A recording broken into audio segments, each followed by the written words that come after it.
mate, ma faramo, ife ki pinu, ife ki ja, ife ki sheto, no one ife. Oko wani, iwala yomi, ife oko mi.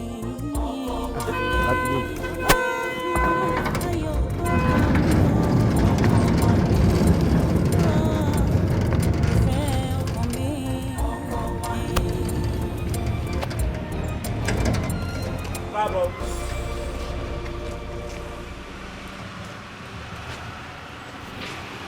Bravo. Bravo.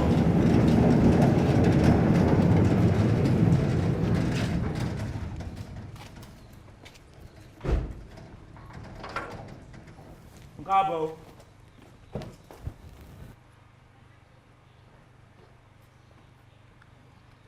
Valeu.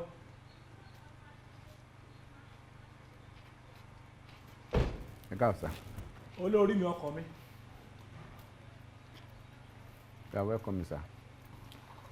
Valeu.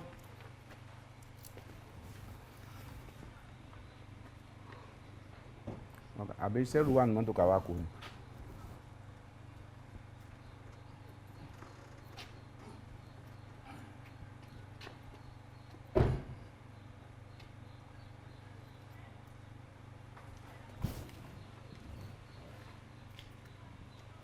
Valeu. Rama. Rama.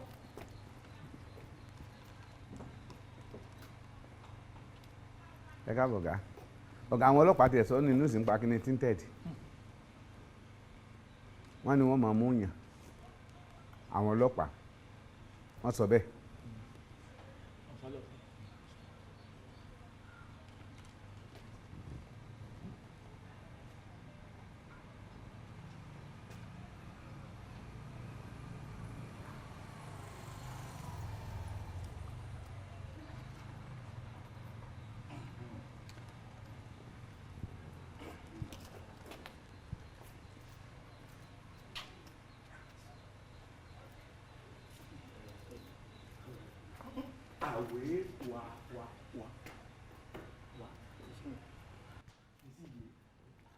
Enough is enough in this house.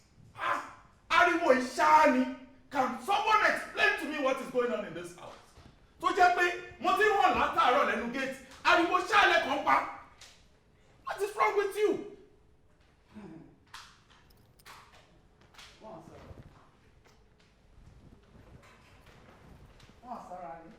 Can someone explain to me what is going on?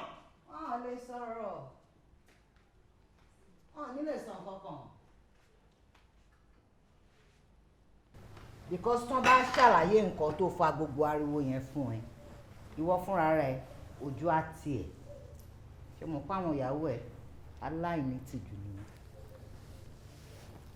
Shameless people. Anyway, olówó orí mi, how was your day? Mama, ó dàbí ẹ́ pé ẹnu ẹ kò káwọn people yìí. Because you won't be in this house and allow these people turn my house into rubbish. Kí ni problem tèmi pẹ̀lú wọn? Adults ni wọn, nǹkan tó bá wọn náà lè fi ra wọn ṣe. Nígbà tí mi ò wá run crèche ń bí báyìí. Well, how was your day, Jared? My dear, you're welcome. Oh, I would like to introduce to you your new wife. Oh, sorry, my new wife. Ìyàwó tuntun tí mo ṣẹ̀ṣẹ̀ fẹ́. Oh, really? That's nice. Hey, mo dáràn. Ó dẹ̀ ń wò sínú ẹ̀. Sínú ẹ̀ mo jókòó sí calm down. I know, calm down. Wọ́n ṣe handing over. Wọ́n ṣe handing over pé wọ́n ti ń sọ ìyàwó ẹ̀ kàn. Wọ́n ti ṣe gbogbo ẹ̀. Ó dẹ̀ ń wò bí nànà mú. I know, wọ́n wò bí nànà mú. Mo ti gbọ́. Jùmọ̀kẹ́. Ọmọ mi kò lè wọ̀. Excuse me, please. Ìgbà wo ni mo débi náà? O gbọ́dọ̀ ẹ̀rù. Ṣé bí bákan ni mo ṣe introduce ìwọ sáwọn yìí? Àwọn dára tútù ni náà. Ẹ̀yin wọ́n gbàgbà. Ẹ̀yin tẹ̀mí ò gbàgbà ẹni tí lò. Mo sún kéènì gan bíbí ilé mi ilé anybody sẹ́yìn ni mo sọ. Àjọ ládéhùn yẹn. My dear, you are welcome into our midst. Ìgbà ẹ nínú ilé yìí, ó máa tù wá lára. Ẹsẹ̀ tó gbé wọlé sínú fámílì yìí, ẹsẹ̀ rere ló máa jẹ́. You are welcome. Ó sọ̀rọ̀. Calm down. Anyway, àbọ̀ wa bá lọ̀rọ̀ tí. This is Princess Omotolani Àjọkẹ́ Adegbenro from the royal house. Bẹ́ẹ̀ni sọ́hún, pé ẹ sàn jọ sọ ọ̀yà wèrè sọ ìrè òburú ẹ dákun kí ni ń wí ṣé òyìnbó náà lẹ orúkọ yẹn náà ló fòyìnbó tọ tunu tó bá wọn. ẹ fẹ́ rí wèrè. And again to introduce her properly. Ẹwẹ́ntẹ́ dúró yìí síwájú yín ọmọ balẹ̀ ń wò yìí. By the time tí ọba bá máa fi kan ìdílé wọn ọmọ tó bá bí fún èmi ọkọ yín ni ọba máa kàn. That is to say ìyá ọba lọ́la ló dúró yìí. Èmi tí mo tún wá dúró wájú yín èmi náà ń pè ní àwétín bàbá ọba lọ́la. And she's a good wife material. Hey, mama mama hey ọyà mi rẹnu o.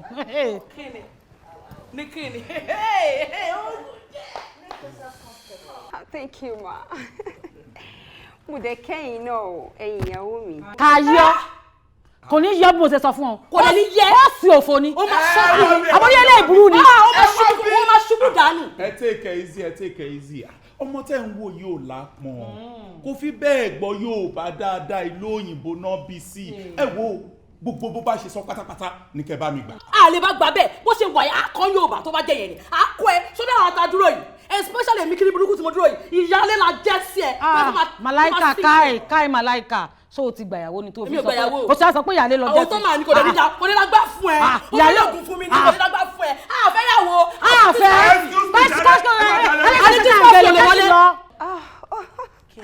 Darling. Sweetheart. Where is my room? Nínú bo. Mama. Yes, my dear. Ẹ máa bá mi mú lọ kẹ́ bá mi wá yàrá fún. Bẹ́ẹ̀ni kí yàrá yẹn súnmọ́ ẹgbẹ́ yàrá tí kẹ́ máa bá mi take care. No problem, sir. That is good.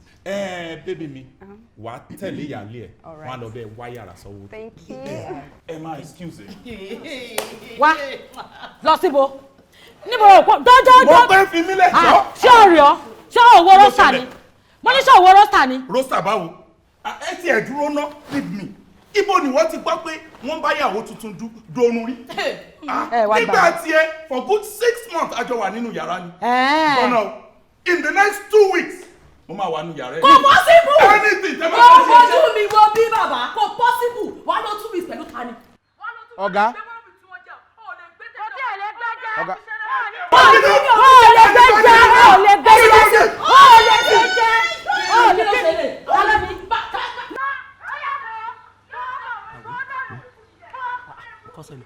Ó gbáriwo ni.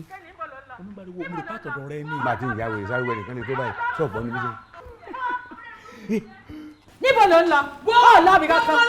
Ó lọ́ọ̀bì kankan ni mo sọ.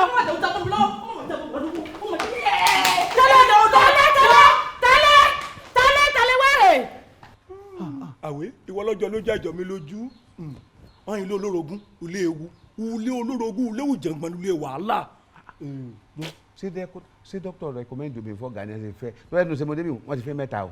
Ọjọ́ lójú lẹ́jọ́ mi lójú bọ́n ṣe lu aran rẹ ni alùpàmọ́kùn ni ariwo ni gèè igbe ni gèè. Tó wá wọ ọmọ tó dàbí jẹ pé dẹ́tàkú dédé ọ̀gá tó mú wọlé ṣé èsì pọ́ ọmọ fẹ́ mo ti jókòó lọ́mọ inú o ṣé fòun ní yọjọ́ mọ̀ yẹn àbọ̀kọ̀ tí ṣe ọgbọ̀n Yorùbá wí ni ọyàn onífẹ̀yàwó mẹ́rin ìyọ́ fúnradógbò ló ń jẹ ni ọ̀dà kẹ́bà fúnradógbò ló ń jẹ dúró jáde àwé ọ̀gá kẹ́bà fúnradógbò ló ń jẹ sí ọ̀gá nìkan èèyàn mẹ́rin sólè ààrẹ. ṣé bẹ́ẹ̀ tí máa ṣe láti jọ náà yìí ó ti mọ́ ọ́la. orí ọ ti mọ́ mi lára ni ẹ dùn mọ́ mi ní. ṣé sọ kí ni kà fún ọ ó lè dàbí kíní o mọ pẹ̀lú ariwo tó ń gbọ́ lójoojúmọ́ yìí yóò ti yọ bí 50 years kó nu tó lò láyé o. àwọn mẹ́fẹ̀ẹ́ o kò sọ. kí ariwo báyìí ọkàn tèmi ò gbé.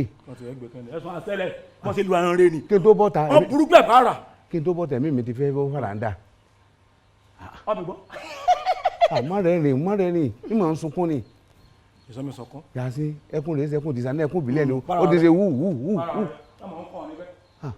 ó jẹ́ ti mọ́ wọlá ẹlẹ́dàá mi láì sọ̀rọ̀ àpáàdì kí wọ́n sì máa jẹra wọn yà báyìí. àmọ́ gbọ́gà náà ń pè it's okay wọ́n ìpọ́nmọ́ ọlọ́mọ. All right then. Mo understand but ọjọ́ tó ń sọ yẹn mo lè ráyè Okay. 7 will be fine. All right. Baby. Try to understand, baby. Baby.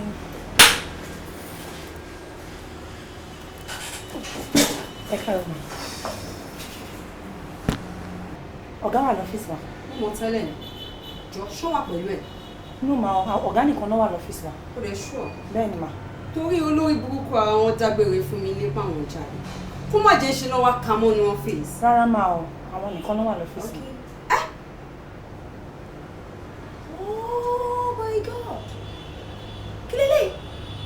Abojú mi deceive mi ni. Wọ́n bí next time tó bá tún bá mi sọ̀rọ̀ yé máa ṣe báyìí. Mi ò láìkẹ́ máa dúró kó máa straight. Yes ma.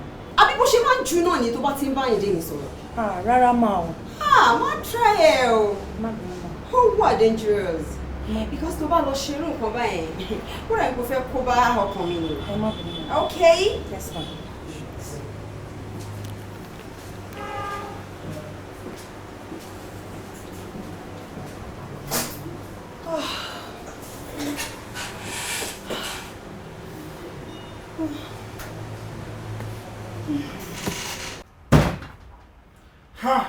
Má ṣe há o, ṣe ni kò kọjá síbẹ̀.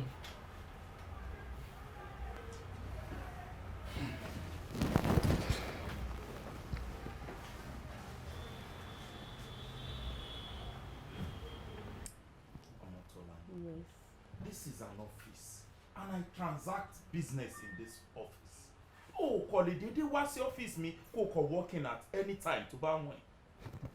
Ìgbà tó máa kúrò lé lónìí, kí ló yẹ tó pè mí?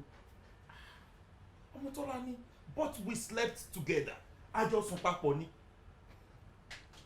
Fine, mo mọ̀ pé a jọ sùn papọ̀ ni. Àmọ́ ìgbà tó máa kúrò nínú ilé, ó yẹ kó mú fóònù ẹ kó pè mí. Hello Tọ́lání darling, mo ti fẹ́ kúrò nínú ilé. Ìgbà tó tún drive kúrò nínú ilé tó ń drive bọ̀ lọ́fíìsì ẹ̀, ó tún pè mí náà.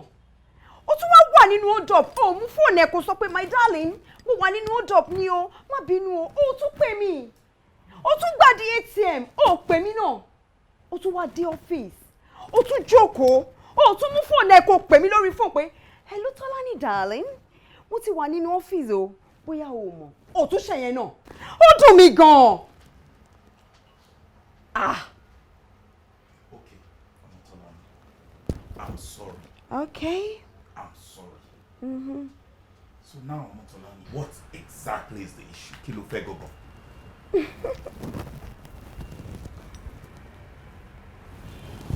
Joaquin, can I have my keys? Ọmọtọ́lá, Yes. my belly. You can have your leave, my belly. Kò possible. Àjọ máa close ni. Ọmọtọ́lá, a jọ máa close. Yes.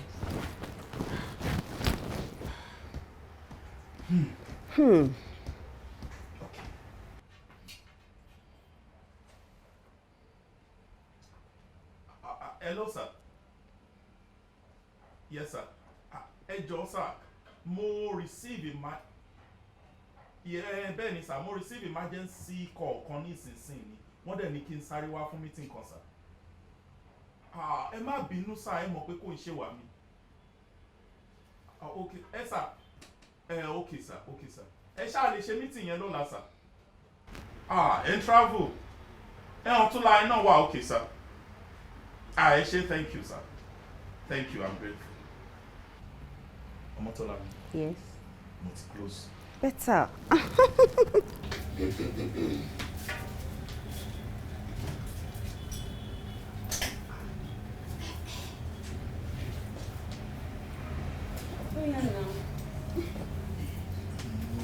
Okay. Go fast, Junior. Ọ̀rẹ́ mi, látìgbà tó ti mú quotation ìwà mo ti wò. The truth is that budget wa ò gbé nǹkan tó wà nù kíní. Agbára wa ò ní ká. Gbogbo wa la mọ̀ situation nǹkan tó ń lọ nílùú yìí. Gbogbo àwọn nǹkan báyìí tí wọ́n jù. Can't afford to pay this amount lórí project. Yeah, well, truth be told, economic state ìlú wa yìí lọ́wọ́ yìí kò rọgbọ so èmi in fact mo ń yin àwọn èèyàn bíi tí tó ní ìyàwó mẹ́rin àwọn míì ní 5 àwọn àtàtẹ̀lé ọ̀kan gan seriously I'm complaining. Daniel ṣé kí n sòótọ́ fún àwa tá a níyàwó mẹ́rin ń tójú wa ń rí òǹṣe kékeré àkọ́kí ń lè sọ síta ni tó bá rò níyàwó kan méjì tó lọ rò pé kò easy o n ta.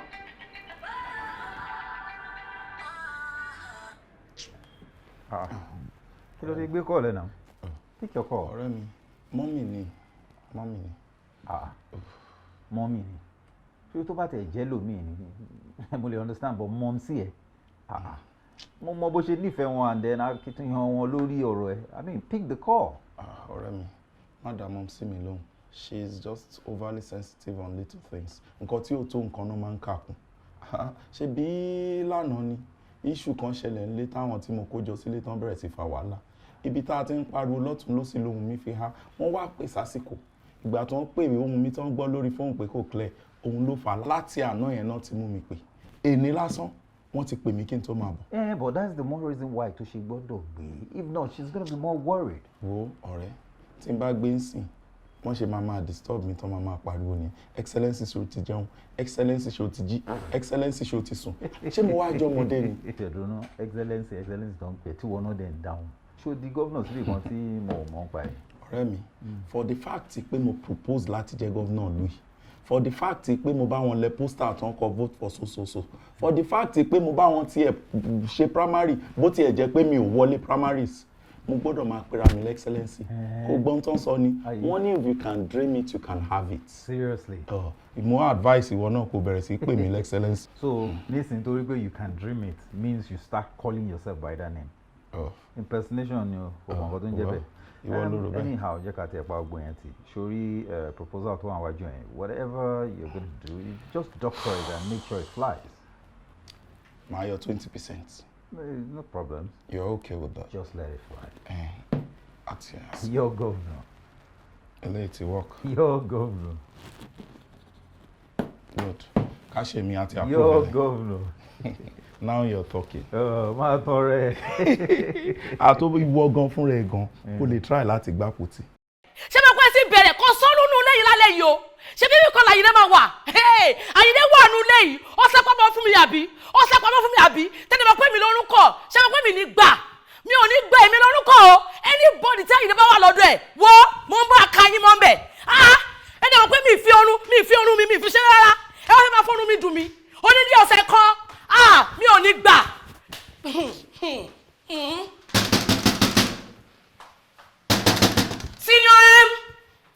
Senior M tó bá jẹ́ ọ̀dọ̀ yín ni Àyìndé wà ń bẹ̀ yẹn ẹ bá mi lè bọ́ta. Senior M mo ti ẹ̀ jẹ́rìí ẹ̀ mo jẹ́rìí ẹ̀ ó jẹ́ gbé Àyìndé sínú ilé tó dà pọ̀ sẹ̀mí ni ó jẹ́ ṣe bẹ́ẹ̀.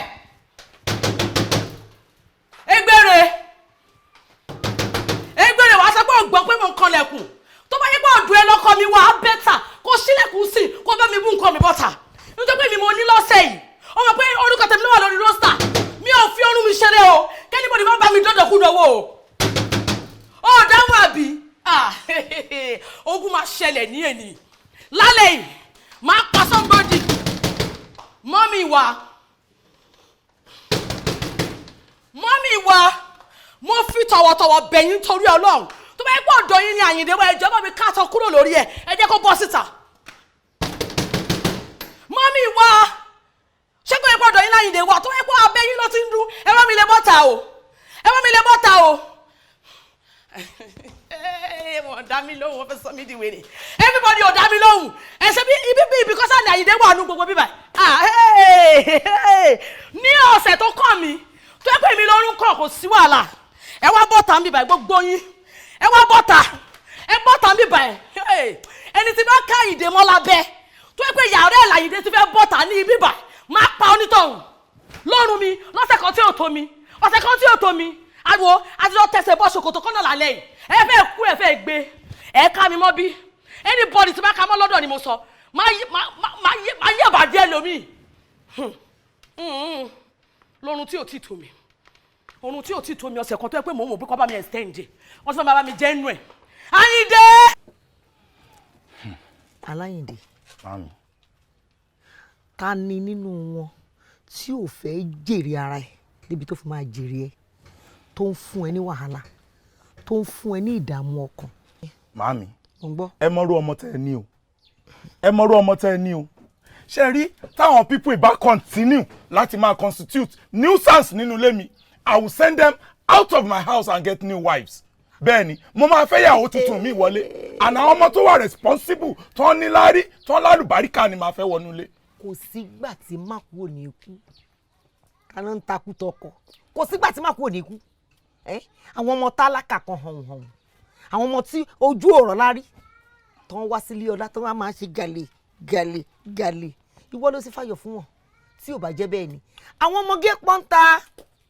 Wọ́n rọ ọmọkùnrin tó ga tó sẹ́ẹ̀tì báyìí. Mami, wọ́n pọ́ńta. Wọ́n wá múra wọn ní méjì. Wọ́n sọ lémi di club Chelsea, Arsenal. Wọ́n dà gbogbo nú lérú. Tí n bá dé tí n bá bẹ́lẹ̀ ìwé díẹ̀ báyìí, ìkejì ti hàn mí. Tí n bá tún yíjú sílẹ̀, ìmí àtún hàn mí. Mo wá wà nú lémi mo dàbí àjòjì. Mi ò lè control lémi mọ́. Ìwọ ló gbà fún wọn. Wàá wà nú ilé wọn. Wàá lọ bá wọn kọ̀ọ̀kan. Wàá sùn tì wọ́n. Wọ́n tún ń kọ̀ǹpléènì.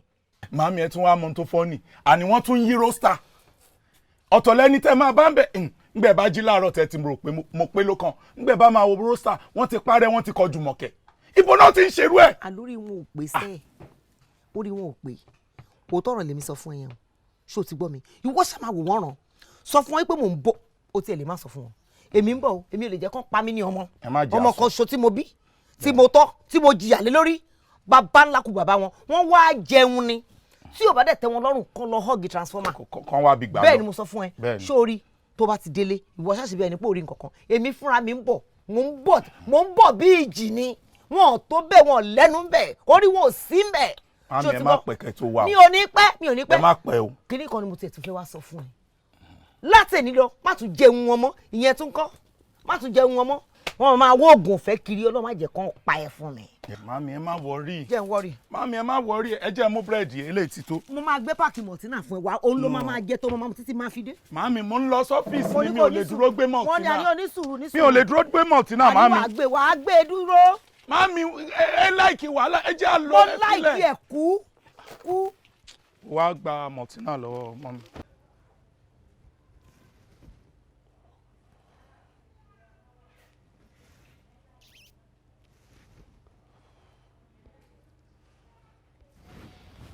Mo fẹ́ kẹ́ ẹ tẹ́tí inú yín dáadáa kẹ́ ẹ máa gbọ́ mi.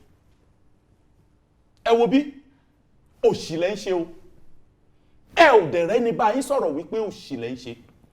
Especially ẹ̀yin méjèèjì.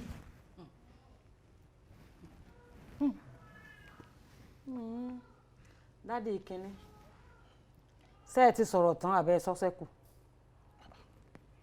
ìwọ mo bá wí mo ní ṣé o ti sọ̀rọ̀ tán àbẹ́ sọ́sẹ́kù aláràká dédé ìwọ tó tẹyẹ lọ́mọ ṣe tó ń pa lákàrà agbára rẹ sọ́káyàwó kan náà kó tó kóyàwó mẹ́rin jọ sórí bó ṣe wà yìí ó ti ń kọ lẹ́tà síkú. Èmi ló ń bá sọ̀rọ̀ bẹ́ẹ̀ èmi ló ń bá sọ̀rọ̀.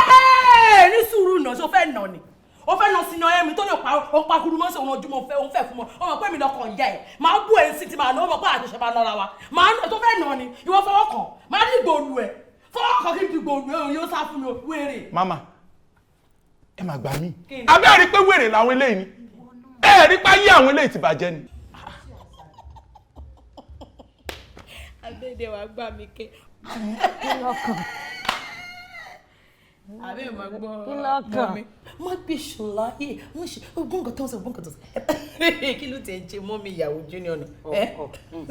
Káyé ọ̀rọ̀ náà pọ̀ fàgbàlagbà. Ó ní mọ́mọ́ ìyàwó bébí. Ẹ wá ń bínú ṣé ìyàwó mi lẹ ń bá sọ̀rọ̀ bẹ́ẹ̀ yẹn ẹ mọ̀ pé ìyá ní ẹ̀yin méjèèjì ni àbí ṣó wà nú ẹgbẹ́ yín ni. Abẹ́ ẹ̀rọ ló ń bá ibi o tó wá jẹ́gbẹ́ ìlú òótọ́. Kò tẹ́gbẹ́ mi. Abọ́sẹ̀dé. Kẹ̀kẹ́. Bẹ́ẹ̀ ni wojú mi dáadáa kó o tún wò kó o la tí ẹ sílẹ̀ kó o gbọ́ nǹkan tí mo fẹ́ bọ́ sọ fún. Níwọ̀n àgbà tó bá ti jẹ́ wípé àwa àti ẹ báyìí odó kan náà lájọ fi ń gúnyán tá à ń jẹ. Ọ̀rọ̀ ògùn kan náà la fi ń ro kà báyìí tá a jọ ń pọnlá tàdé mọ́ rò tó ì jẹ́ pé kẹ̀kẹ́ kẹ́ù cow kẹ́ù tátù máa ké ń gbà mí. pàápọ̀ ṣé mọ́tò ẹgbẹ́jọ ni a lọ sọ̀rọ̀.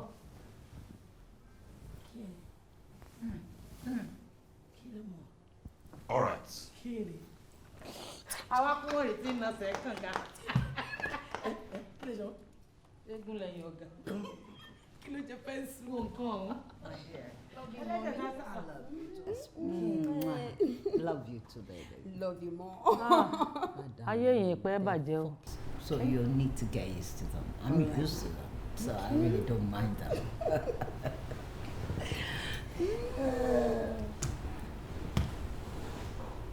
Sherry, tí bá rò pé ní wèrè ẹ̀yin méjèèjì, èmi gan ní psycho. Àbí ẹ ní psycho. As you dey see me so. Tell them. I've done ni mi. wọ́n tó bá ní wọ́n á dùn wọ́n á sọ fẹ́ pé arrow reject ni mi.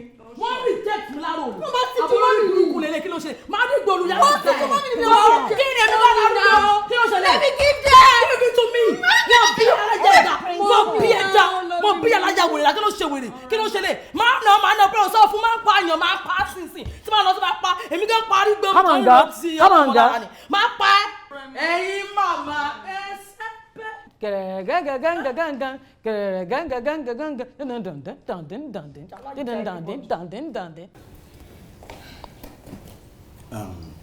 Madam, bébí wọn òun ló fi díẹ̀ háì jù bó ṣe wà tẹ́lẹ̀. Mo gbà pé a ti máa ń rí bébí wọn sìn for the past 10 years. So ẹ jọ nǹkan tí kan máa pè é fún mi wípé ẹ jẹ́ kán rest dáadáa. Ẹ jẹ́ kán sùn tó bá fẹ́ ṣiṣẹ́ gan tó jọ mọ́ṣẹ́ ọ́fíìsì bóyá wọ́n gbé laptop ẹ pàdé.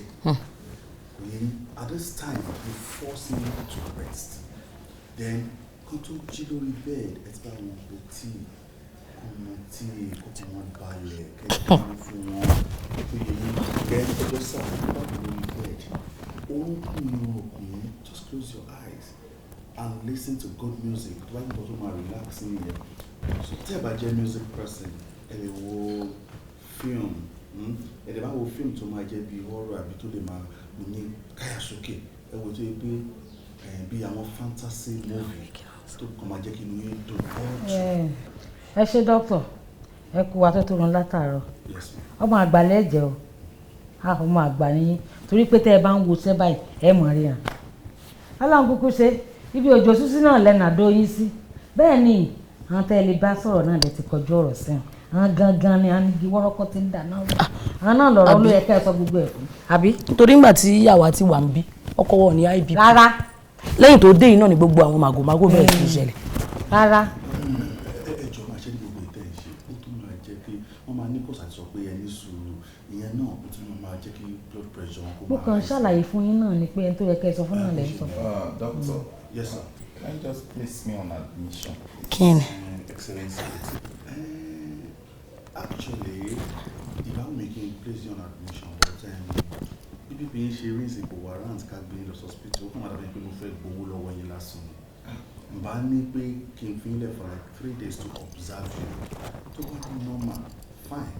Lọ tí ò bá normal, padà sí normal BP tó yẹ kó ṣe rí, máa gbé lọ hospital for bed rest. Ṣé mi lè máa bá yín lọ? Mọ̀ tí ẹ lè tẹ̀lé yín dókítà wọn lè tẹ̀lé tí lè ṣe gbalaja tó báyìí senior ọ̀sẹ̀ yìí la wà. bẹ́ẹ̀ ẹ jọ pẹ̀lú mo gbọ́ pé ẹni pé kán mọ̀ jẹun dáadáa téèyàn bá wá àmàlà gidi níbi tó ti dá àmàlà aṣọ gidi téèyàn rò tó fẹ́lẹ́ mọ́ téèyàn wá ro ẹ̀fọ́ tí ó dùn gbọ́ngbọ́n àtàtà tó ta yẹ́rìyẹ́rì. ẹja ìjà sí wa ti pọ̀ mọ́. kí n gé kànmọ́ sí kí n wọ́n rún ẹja báwọn kan sódà. àmàlà yẹn gan máa tún fẹ́lẹ́ jù fún wọn. ẹgún yán àbí kẹrù sẹ̀mọ́ ẹ̀mọ́ pọ̀ sẹ́yìn là wà. tó bá ti lo gbogbo oògùn wọ́n á ti lo oògùn ṣé gbogbo ẹ̀ wọ́n wá bẹ̀rẹ̀ iṣẹ́.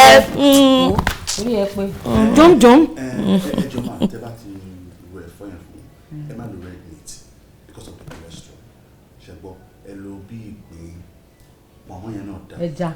ẹja. gbogbo ẹ̀ ló máa wẹ̀ sí. náà ni mo sọ ẹja tí ń rùn sí. gbogbo ẹ̀ ló máa ṣe sí. ṣé gbin apinnu. ẹ ti rí iyán yẹn ni kẹgún bó ṣe pé kẹsẹ̀ fún yẹn ẹ ṣe kó rich dáadáa iyán yẹn ẹ ti gbàgbèsè mu ẹ jẹ́ ká gún iyán yẹn sódà tó bá máa fi jẹun tó ń lóògùn tó ṣe gbogbo tó máa fi di létà wọn kàn bẹ̀rẹ̀ iṣẹ́ ni. ẹ má jẹ́ kó ṣiṣẹ́ irọ́ kò jẹ́ pé jáfíìsì o sínú àwọn lọ́lẹ̀sẹ̀ yìí èmi ní next week so tí kò bá fi lè ṣọ̀sẹ̀ tí wọ́n ẹ̀mọ̀ pé wọ́n fẹ́ wá sọ́dọ̀ èmi ò dẹ̀ fẹ́ kẹ́rìtì so mo láti support wọn kí gbogbo ọ̀sẹ̀ tí wọ́n kó lọ dáadáa. àti iṣẹ́ báyìí láǹfọ̀ iṣẹ́ yóò mọ̀ sí wàhálà kejì yóò wọlé ni ó jáde. ṣe rí ma ṣe rí iṣẹ́ báyìí ìwọ àlàyé tó wà láàyè ló máa ń ṣe. wọ́n máa ṣe lè wọ́n máa ṣe lè yá. kí ni. ẹ má wọrí ẹ lè máa wá lọ wọ́n wà òkè sẹ́ wọ́n máa wà òkè ibi tára wọn máa yá sí náà lọ́wọ́ ẹ̀ ẹ ṣe gan-an ẹ ṣe. àwọn pariwo ìyá náà lè.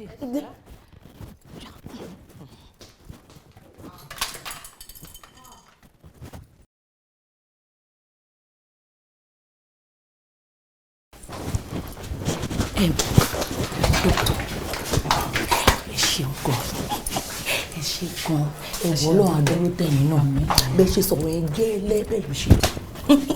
bọ̀ tí ọkọ tẹ́lẹ̀ náà ṣe wọn lẹ́yìn ò dáa gbogbo bẹ́ẹ̀ ṣe sọ tí tẹ̀ ń sọ tí ó tún máa yẹ kí bp excellence kó máa high sí i bẹ́ẹ̀ sọ ṣe mọ̀ àsìkò tó ń bọ̀ yẹ kán rest dáadáa ẹ̀wọ̀ mi ò ní fẹ́ kẹ́ lose ọkọ yín ẹ jọ. ẹ ṣe gan ẹ ṣe àdúkẹ́ bẹ́ẹ̀ ṣe wí náà láṣẹṣe á fún wọn lára balẹ̀. ẹ ṣeun gan mọ́tò yín ò ní jáàmù ẹ ṣeun gan. ṣé pé lórí burúkú ni dókítà. kí ló lọ́nà o. ó dára àná ni àwọn wo ló ń bá sọ̀rọ̀ pé ó yẹ kẹ́ fi lára balẹ̀ àwọn àjọ oníjọ̀gbọ̀n ló lẹ́yìn. Júmi Ọlájùmọ̀kẹ́. mo ń gbọ́ sínú ẹ̀. èmi àti ẹ ọ̀rọ̀ gidi ni dókítà sọ̀rọ̀ ọ̀rọ̀ gidi ni. ẹ bọ àwọn kọ́ là ń bá wọn fa wàhálà.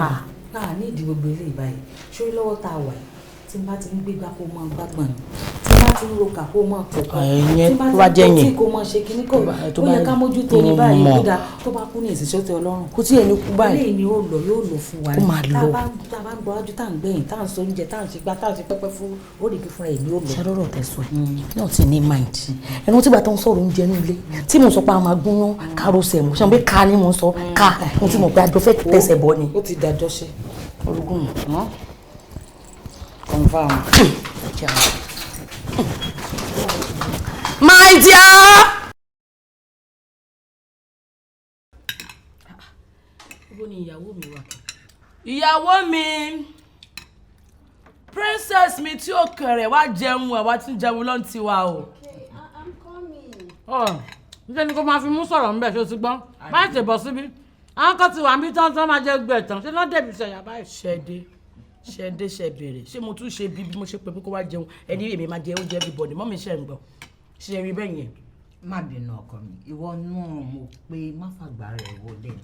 Lórí pé mo ní tó bá bẹ̀rẹ̀ sí rí ẹ fi ń sinmi ní dásì o. Yóò rí mi fín. Má rí ẹ fín ni mo sọ, má rí ẹ fín. Ẹ má rí wọn fín o. Ẹ má rí wọn fín o. Ewé ta ti torí ẹ̀yìn jà. Mo ti gbọ́. Ẹ má rí wọn fín bí mọ́mì ṣe sọ yẹn. Àbí? Torí tẹ́ bá lọ rí wọn fín.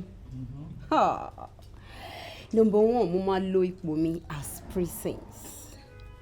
Ẹlẹ́ẹ̀kejì, mi ò wá ní jẹ́ kẹ́ni kankan sùn sọ́dọ̀ Àyìndé for 3 months. Ọjọ́ ló fẹ́ parẹ́. Gbogbo wa lálàyìndé. Oyè ni o lè dájẹ́. O ṣe dájẹ́. O ṣe dájẹ́ o. Mo ṣe fẹ́ play ẹ̀ nìyẹn. Àbí? Kò sí wàhálà. Èmi àṣìyá gbogbo yín. Èmi àṣìyá láyà. Mo lè ṣe kó jẹ́ pé ìkọ̀kọ́nu yẹn ní gbòòrùn Àyìndé for next 2 weeks. Ẹ má ṣe bẹ́ẹ̀. Ṣé fẹ́ para lẹ́yìn?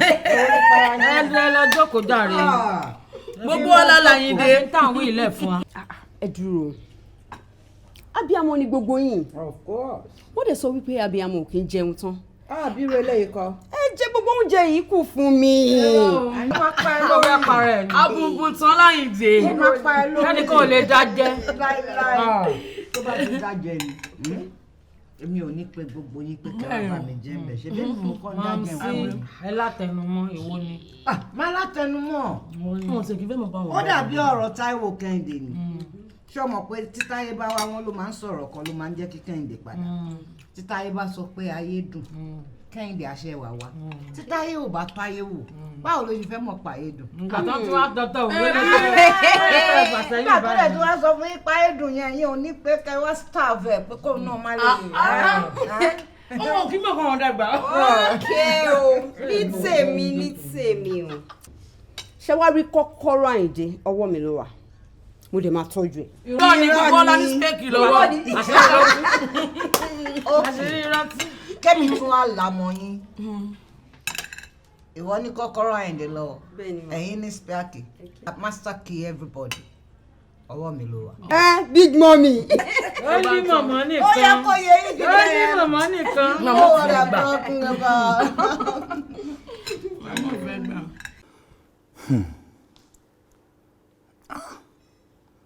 ayé mà le o.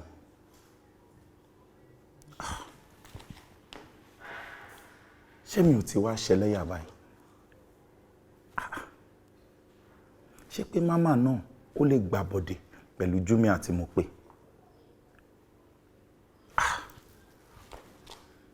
kí ni Tọ́lá ní máa wá ní mo ṣe fóun gangan tó máa fi gbà bọ̀dẹ̀ fún mi?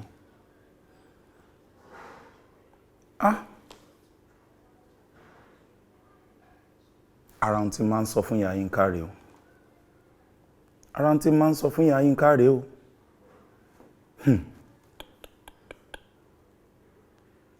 kò yẹ kán lajú wọn sílẹ̀ kí tálùbọ̀ kó wọ̀. I think I have to do something about this. kó tó di pé omi wá pàpà tẹ̀yìn wọ̀ gbí mi lẹ́nu mo gbọ́dọ̀ wá nǹkan ṣe sí.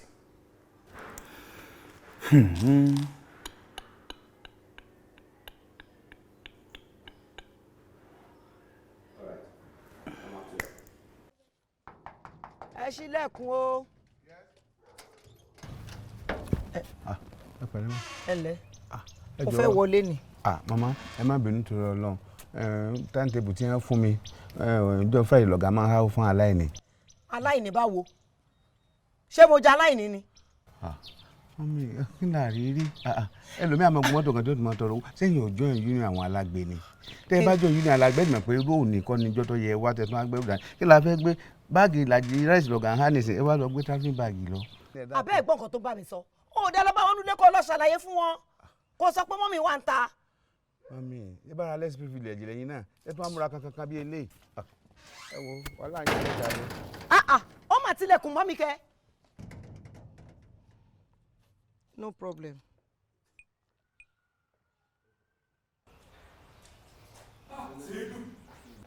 wọ́n ti dẹ́kun fún wọn ni. obìnrin kan báyìí mo rò fún àti máa tàkà ládùúgbò bọ́ yèrè rẹ̀ tán tó bá rí báàgì tó gbé dání tí ègbé ráìsì lọ lọ́dọ̀ ọ̀gá. ẹ sọ nìkan yèyí ọ̀gá rẹ̀ ni yèyí ọ̀gá ló. kèé sóhun tó bá rí sásọ rẹ̀. tiẹ̀ bọ̀ tó bá kò sí tí o sọ sí mi tán ó lé mi less privilege ó ní wọ́n há owó níjọ́ Friday pé èmi wá gba owó. ìmọ̀bìnrin ọgọ́ ni.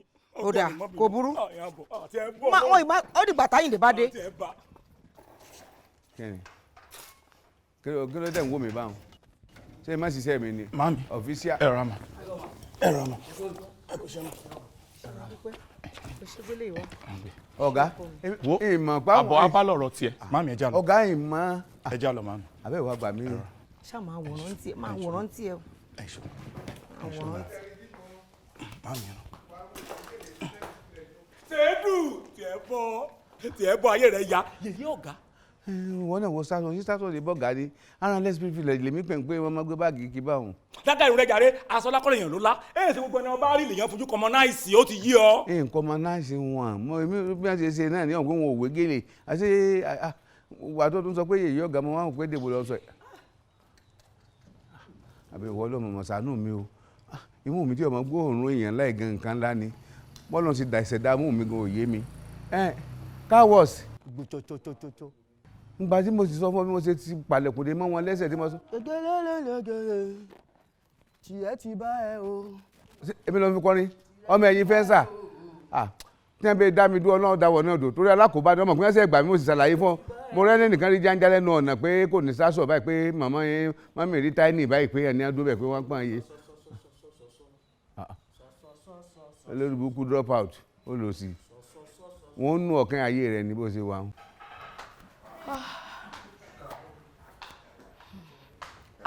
Mọ́mì ẹ̀ka. Má ní àmì rárá. Má ní àmì o. O gbọ́ nǹkan tí mo sọ fún ẹ. Má ní àmì rárá. Grandma kí ló dé? Èmi ló ń bí mi léèrè pé kí ló dé? Ẹ wò màmí iwájú kúrò lójú ọ̀nà. Mi ò jókòó. Jẹ́ kí báàgì mi jẹ́ kó jókòó síbi tó jókòó sí. Sórí ọ̀rọ̀ yín máa ń yà mí lẹ́nu ni. Ìyá yín bí yín. Ó tọ́ yín bóyá bí ikọ̀ bóyá kọ́ ọ̀gbà ní kò tiẹ̀ sí tó yé mi ń bẹ̀. Ṣùgbọ́n mo mọ̀ pé máa lọ sílé ọkọ wọn ò lè sit yín dáhùn kí wọ́n fún yín ní training tó necessary. Ẹ wá débi tán òun ṣe gàlégàlé kìnìkan ní ẹkẹ ṣe kìnìkan ẹkẹ ṣe gbàwò. Ṣé wọ́n ló bí ni? Ṣé wọ́n ló ní ni? Ọkọ yín nìkan ló máa kọ́kọ́ fẹ́yàwó lé yín ni. Kí ló dé? Ẹ má pa ọmọ mi fún mi. Ẹ wo màmí kò sẹ́ni tí ó pa mí wọn ò lè ré mi pa. Bẹ́ẹ̀ ni ẹni tó bá ní pé òun ò ní gbélé yìí ló máa kó gbogbo ẹrù ẹ̀ ló máa kó bọ́ta torí èmi sì máa fẹ́yàwó mi wá sínú ilé màmí o. Simple. Ẹni tí ò bá tẹ́ lọ́rùn kó tètè gbé báàgì ẹ̀kọ́ máa lọ ẹ lè pamọ́ fún mi kẹ́ ẹ pógún kẹ́ ẹ pín ọgbọ̀n àgò ló máa dé adìyẹ gbẹ̀yìn. Bẹ́ẹ̀ni màmí. Mélòó ni ẹ tí ì pọ̀ tó. Bẹ́ẹ̀ni bó ṣe wọ yẹn mẹ́rin ó sì máa fẹ́yàwó sí ẹni tí ò bá tẹ́ lọ́rùn kó lọ di transformer mu. Bọ̀ grandma nǹkan tó ń ṣẹlẹ̀ yìí ò yé mi torí bàtà ẹdín sí mú kí tayọ̀tayọ̀ ni bí gbogbo nǹkan ṣe wá ń boil kò yé mi ẹ mọ̀ pé mi ò ń ṣọmọ bẹ́ẹ̀ ṣé àwọn pé ní gbogbo ilé tẹ́ bá máa sọ òótọ́ èmi ni mo gentle jù nínú ilé tí wọn bá tọwọ́ bọ̀ mí lẹ́nu mi ò ní gé anybody jẹ ẹ mọ̀ pé mi ò ṣo ní wàhálà mi ò ṣo ní jọ̀wọ́n tẹ́ bá bomi gbígbóná sí mi lẹ́nu ẹ máa bá bẹ́ẹ̀ mọ́ mi ẹ mọ̀ so mo bẹ́ ṣe ń ṣe yìí mo mọ̀ wípé ẹ̀gbọ́n kankan ni ta ni olórí burúkú máa ṣàǹfààní tó máa kú lẹ́ni tọ́la tó yẹ pé ó rojọ́ fún yín tára yí ẹ̀ máa bàjẹ́ tó rojọ́ fún yín ta ni òní gbá fún tó rojọ́ fún yín grandma tó ní mo mọ̀ pé ẹni yẹn ayé ẹ̀ máa ta pa òun ẹni tó bá sọ fún yín because wọ́n ti rojọ́ mi fún yín ẹ fi ń sọ̀rọ̀ sí mẹ́tọ́ ní ṣé báyìí sí mi rí kò ní lágbá fẹ́ ẹni náà máa ṣọ́kù ni. kí ni. ṣó tán àwọn tí wọ́n fẹ́ lé e ló ń pè lórí burúkú àwọn tí wọ́n ní ṣàǹfààní ẹnu ẹ báyìí ọlọ́mọ jẹ́ kó pa ẹ. àmín. ó ṣàmì ó ti ẹ̀dá. ẹrù yẹn ló máa pa. ọkọ ní pa mí. gbọ́ mi ẹni tí wọ́n kọ́ níkà tó sì gba ìkà òun náà ní owó kan kànú ni mo dẹ̀ ń sọ fún yín kẹ́ ẹ níkà jù bẹ́ẹ̀ lọ kò sí nǹkan tẹ́ máa fàyìn dé mi ṣe. ṣé mi grandma. ẹ wá jókòó ẹnìkan kan ò lè pa yín fún mi. àti lára ńlá mi òdìbò fẹ́ tó máa lé òun kúrò ó rò bẹ́ẹ̀ ni rírò lè ní tèmi ó ṣe ìtọ́lọ́run o.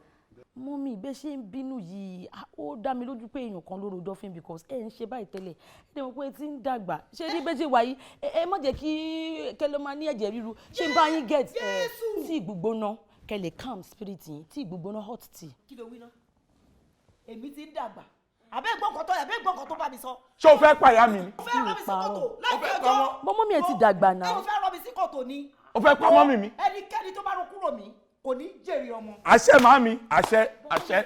àmín. bó kò sígbà tẹ́ ẹ̀ ní kú náà.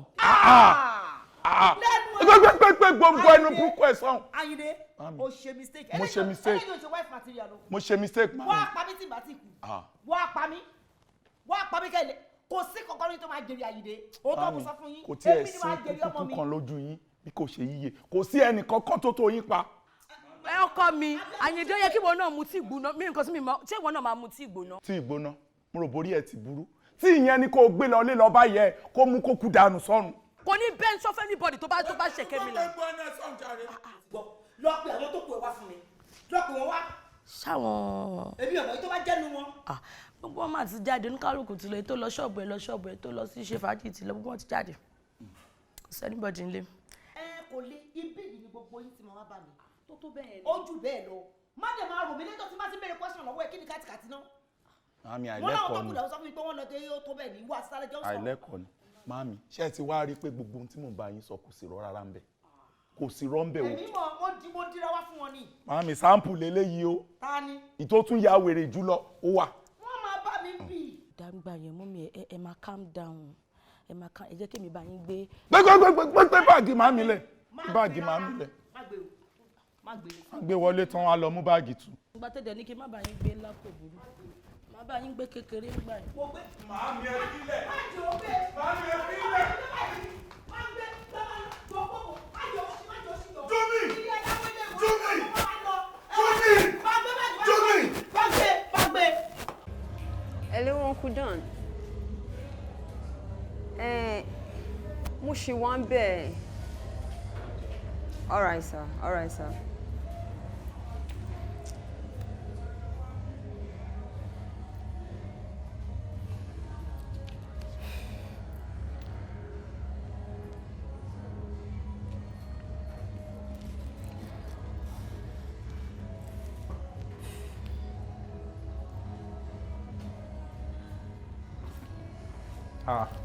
Ẹ káàbọ̀ sir. Báwo? Yes, sir. No, jókòó. So? Báwo? Fine, sir. Yeah, kí ló ṣẹlẹ̀? Uncle Dan, ó ti sú mi. I'm fed up. Wọ́n ti fẹ́ pa mí. Mo dẹ̀ ń sọ fún yín, mo ń sọ fún yín. Kọ́tẹ́ kan sọ fún mi ni pé kí n máa ní sùúrù. Mi ò lè cope mọ́. Listen. Sùúrù tí ní kò ní yẹn, òun náà ló ṣì máa ní. Yeah, ìwọ rèé, mo ò lè tiẹ̀ síbi ọ̀kan. Déyínká is my friend. And besides, Katepa Ogulate, from the word go, you knew the whole situation. Ìgbà tó wá bá mi tó sọ fún mi pé Déyínká sọ pé òun láìkẹ́ ìgbà kan àwọn kan. Kí ni mo sọ fún ẹ? Mo ní oníyàwó mẹ́ta. Olóò mind. Àbí nǹkan tó sọ kọ́ nìyẹn? Good. Now, mo dẹ̀ sọ fún ẹ.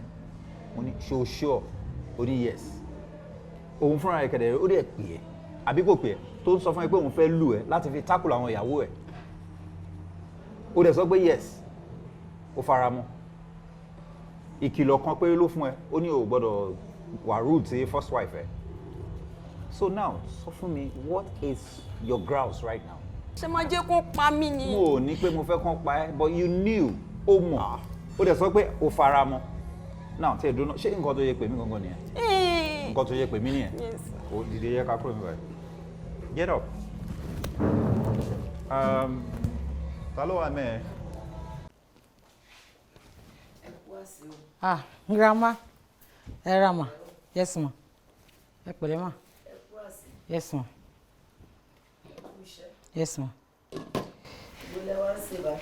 A fẹ́ sáré ṣe rice ni. Bẹ́ẹ̀ ni. Ga o, ẹ kú iṣẹ́. Yes, ma. Ẹ ǹlẹ́. Irú ọbẹ̀ wo lẹ fẹ́ sè sí báyìí? Ọbẹ̀ wà nílé mọ̀. Irú ọbẹ̀ wo mò ń kàn béèrè ni?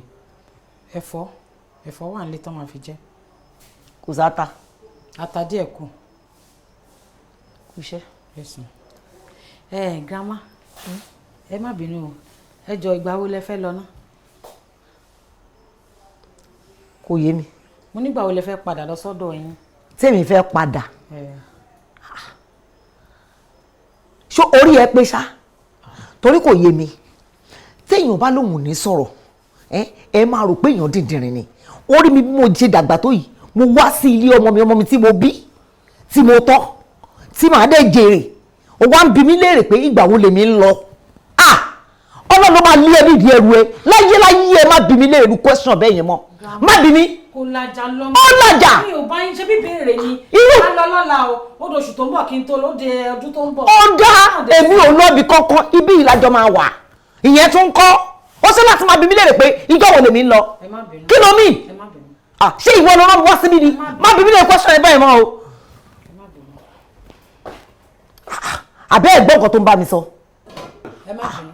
Mo bínú. Kí ló kù tó fẹ́ ṣe báyìí? Mo fẹ́ sun rice. O ṣe èmi ni máa ṣe tó kù. Kí lẹ sọ? Èmi ni máa parí rice. Mo ẹ̀ṣẹ̀ fẹ́ fọ́ sómi. Kò sí tó kàn mí, máa ṣe tó kù. Bẹ́ẹ̀ ni. Ẹ ṣe.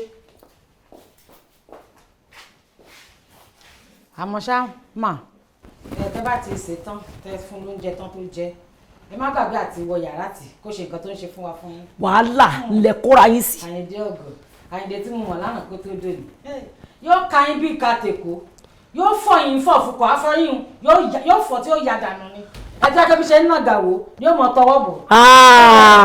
Àbúrò ẹni tó máa ṣe fún ìyá ẹ òun ló ń kà ní. ohun tí àbúrò ẹ máa ṣe fún ìyá ẹ òun ló ń kà kí yẹn ẹ tiẹ̀ ti ń ṣe gan táàmù. wàhálà ló kó rẹ̀ kí ni sí kókó pé a fẹ́ sóúnjẹ fọ́kọ wa. Wàhálà ni. tẹ́bá lè ṣe tọ́ka ẹ̀fọ́ síbẹ̀. èmi máa fi ilẹ̀ mi ò fi ilẹ̀ mọ́mọ́ nǹkan tí mo fẹ́ ṣe bí mo ṣe ń tọ́ láti kékeré òun náà sì ní tẹ́ ẹ fi rí fẹ́ ẹ fi ilẹ̀ wàhálà lẹ kóra yín sí gbogbo yín pátápátá tó bá fi ń jògùn ẹ̀ káàdó kí ló dé náà. ọ̀rọ̀ náà dùn wọ́n fẹ́ ké. ìyá kékeré dandan. àwọn tó ń yọ mí lẹ́nu bàbá yọ wọ́n lẹ́nu àwọn tó ń yọ mí lẹ́nu bàbá yọ wọ́n lẹ́nu. ọmọ ẹranko sọ́ra rẹ jobiladi fún rẹ jobiladi fálákọ̀wé òye sọ́ra rẹ ọmọ ẹranko sọ́ra rẹ jobiladi fún rẹ jobiladi fálákọ̀ ìyàmú tó ń. olórí burúkú olóṣì ẹfẹ wa pọ́sìn ọmọ tèmi ọmọ tó ti tọ́ tí mo fẹ́ jèrè ẹ̀ ẹ̀yìn kẹ̀ mẹ́wàá yóò tó bẹ́ẹ̀. àwọn tó ń fòró mi bàbá fòró wọn o àwọn tó ń fòró mi bàbá fòró wọn o. so Àyìndé gbogbo nǹkan tí mo ní sọ fún ẹ kò jù bẹ́ẹ̀ náà ṣorí tó bá ti bẹ̀rẹ̀ pẹ̀lú ẹ bẹ́ẹ̀ yẹn I mean you're too young to go through all this stress kó má lọ ní hypertension àbí kí ló máa ń pè é kó lọ ní cardiac arrest lọ́jọ́ iwájú tàbí kó lọ show understand because àwọn Yorùbá ló sọ̀rọ̀ wọ́n ní ojú làgbà máa ń ya àgbà ò kì í ya ẹnu now nígbà tí gbogbo wọn bá bẹ̀rẹ̀ tó bá ti rí i pé ó pọ̀ ju ẹ̀mí ẹ̀ lọ wọ́n máa sọ̀rọ̀ sókè ni now you speak out nǹkan tó bá fẹ́ ìwọ lọ́kọ́ wà now nǹkan tó bá fẹ́ o máa yàn lé wọn lọ́wọ́ ni ẹ tí ò bá dẹ̀ ti lè gba pé kẹ́nu ẹ múlẹ̀ I mean tó bá dẹ̀ pọ̀ jù wá jáde lọ I mean just travel out of the country o lè lọ sí England o lè lọ Ghana lẹ́ẹ̀lẹ́ndẹ̀ yẹn Kenya you know I mean ìgbà tọ́rí ẹ lè gógó wọn lè síra wọn tó bá yẹra fún wọn fún bíi 1 week 2 weeks orí gbogbo wọn padà sí factory setting ó ti yẹ nǹkan mò ń sọ yẹn.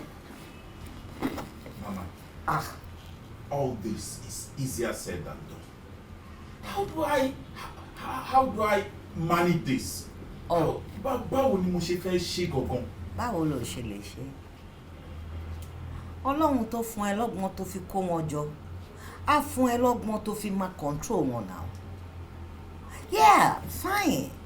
Èmi ni mo sọ pé fẹ́yàwó wá kó lè bímọ fún ẹ because I have your interest at heart. And ṣọmọ kó má bàa dàbí ìrẹ́jẹ. Ó understand nǹkan tí mo sọ yẹn now. Àwọn ọmọ mi wà overseas wọ́n dẹ̀ ti dàgbà mi ò lè tún ní mo fẹ́ máa ṣòwò ọmọ kankan nísìnyí mọ́ in fact they'll be very mad at me. Mama, I thought you were in this with me from onset. Àjọ mu àwa méjèèjì ní gbogbo àwọn ìyàwó. Oh yes not gbogbo àwọn ìyàwó tó ń kó jọ àjọmọ wa ni wípé fẹ́yàwó kan kó bímọ fún ẹ kí n bá ẹ tọ́jú ọmọ ẹ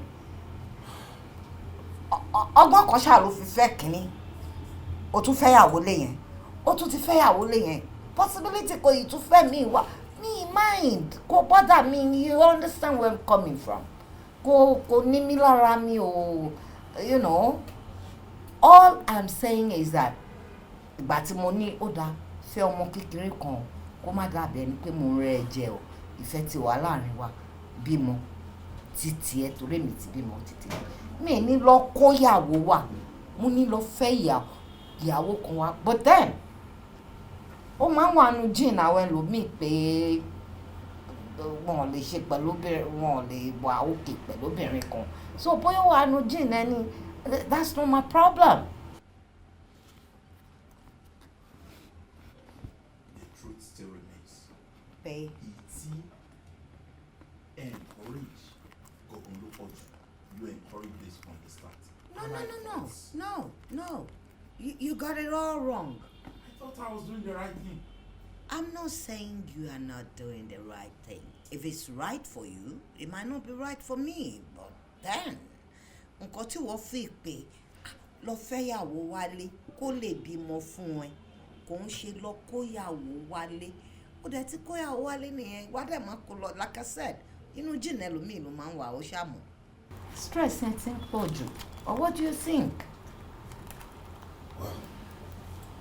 nìkan ní kí wọ́n spend some time pẹ̀lú ẹni because tó bá délé náà ń sìn kìkìdá ariwo ni wọn ò ní jẹ́ kárí tí gbọ́ ìjà la máa parí throughout anybody ò ní ráyè.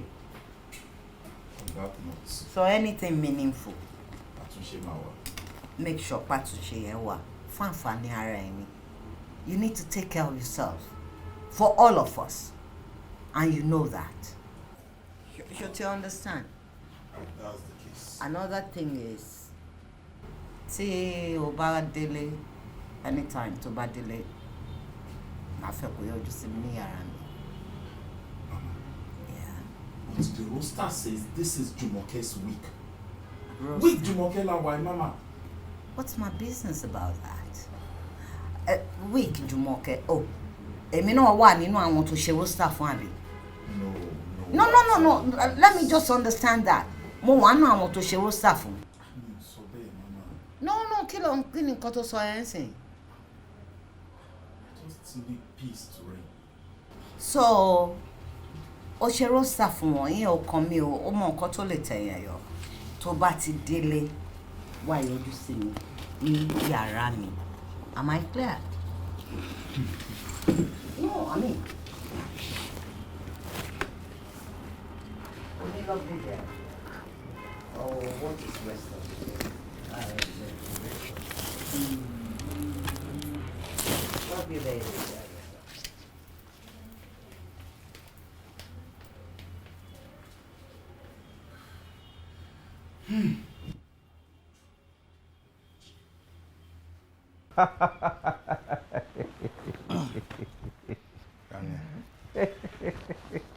Kí ló ń pa ẹlẹ́rìn? Ṣé kò tó kí n máa rẹ́rìn? Wo àwọn ìwọ náà mọ̀ pé àwọn. Ó gbàgbé fòwe àgbálẹ̀ bẹ́ẹ̀ ni ìsìn ń ṣàsìkò tá a máa pòwe. O tẹ̀ fẹ́ gbọ́ nǹkan tí mò ń sọ. Mi ò ní láti gbọ́ nǹkan tó ń sọ. Okay, anyhow, so báwo la ṣe fẹ́ ṣe birthday mọ̀ pé ti last one yẹn ó loud gidi gan. Yeah, that's true. So màá lè mọ bí ṣe máa schedule ara mi. Sórí birthday tí mo fẹ́ ṣe ní tọdún yìí mi fẹ́ kó dàbí last year. A gbọ́dọ̀ máa change nǹkan síra wọn. Tọdún yìí èmi àti àwọn ìyàwó mi mẹ́rẹ̀ẹ̀rin àti màámi nìkan ni mo fẹ́. That's all. Bẹ́ẹ̀ni. Sórí tó bá the next year mo wá assure ẹ pé birthday tá a máa ṣe a máa dàgbòrò orú gan. A máa bọ́ síta a máa wá àwọn freshers àwọn obìnrin tó pupa tán fine a máa wá kó wọn wọ́n máa yí wa kábàá a máa ṣayé bó bá ṣe ń wà. Yínká. Ṣé kò ń rẹ̀ ni? I mean lẹ́yìn ìyàwó mẹ́rin. Wo bí ọ̀rẹ́ mi Ọlọ́run nìkan ni ò ní alternative. Ṣé o mọ̀ pé ìwọ náà ló ń kígbe ti kó èṣù mọ́ra. Fèṣù lẹ̀ èèyàn gbọ́dọ̀ máa kéṣù mọ́ra gbogbo gbà ní àdúrà kógun èṣù má borí wa la gbọ́dọ̀ máa gbà. Ọlọ́run nìkan ni ò ní alternative mẹ́. Ṣọ́ra àwọn obìnrin tó rí yẹn o gbọ́dọ̀ máa wá alternative fún wọn otherwise tí wọ́n bá gbógun lé ẹ lórí báyìí èèyàn kàn máa kú pin ni tó o bá fẹ́ kan tó ń fún ẹ wàhálà wàá gbé mi ilé. Nǹkan the last time tí mo wọ bíi ló kọjú síta bẹ́ni tó fẹ́ mú nǹkan bẹ̀ lẹ́yìn ìyàwó kan kìnìkan ní èṣù ni wọ́n ìyàwó kan gan tí mo ní wàhálà ẹ̀ ó ju 13 lọ ká máa sọ ẹni tó ní 2 tó ní 3 tó ní in fact o ní that moral justification láti ẹ̀ ti lè advise anybody. ṣòro jẹ́ ń sọ fún ẹ mi ò ní kó o gbéyàwó kó o gbé wọn wá sílé wàá ní plan B Ọlọ́run nìkan ni ò ní alternative. Sórí àwọn ẹyọ kan tá à ń fẹ́ sílé tó lọ ń fẹ́ yẹn tó ń bá frustrate ẹ tán á dàbí kí olúwa ẹ lọ kú dànù ni tó bá gbé mi lè torí pé wàhálà wọn fẹ́ pọ́n wọn fẹ́ ya wèrè tún gbẹ́lẹ̀ kẹta lé tó bá gbẹ́lẹ̀ kẹta dé tí wèrè yẹn fẹ́ gbóná ìwọ wẹ́lẹ̀ kẹrin kò gbélé wà á rí i pé òjijì ló máa tutù. Èmi ń sọ fún ẹ. o fẹ́ para ẹ. wo ogun la wáyé wá jà. irọ́ èmi ò wáyé ogun. tó o bá ya wèrè kó sán lórí gidi àwọn obìnrin yẹn tó ẹ báyìí náà máa paná ẹ. èmi ò tẹ̀ wáyé ogun rárá mo ò wáyé ogun tó bá yá ló máa bẹ̀rẹ̀ sí sọ pé màmá ẹ̀ ṣì wà láyé kìnnìkan kí wọ́n ṣé màmá ẹ̀ máa gbé for life. In as much tí màmí ṣì wà láyé kò sí ogun kógun kan tó bá ń bọ̀ báyìí kó máa nìṣó ni màá bá ń bẹ̀. àárẹ̀ wọn ọ̀rẹ́ mi jẹ́ àjáde ibo la ń lọ. jẹ́ à lọ ṣe fàájì jẹ́ àjáde ó ti ń dọ̀n bí ibà jẹ́ àjáde. His Excellency. His Excellency. ohun tí yóò tó ń fọwọ́ fà tó bá jálé ọ lórí kò fara mọ́ wọn ò sọ pé kọ́mọdé má dẹ̀tẹ̀ rárá tó bá ti lè dánú igbó gbé ìwọ ló mọ yẹn ṣe pẹ̀lẹ́ ṣe pẹ̀lẹ́ ṣe pẹ̀lẹ́ ayé yìí ò lè ilẹ̀ ń yọ ṣe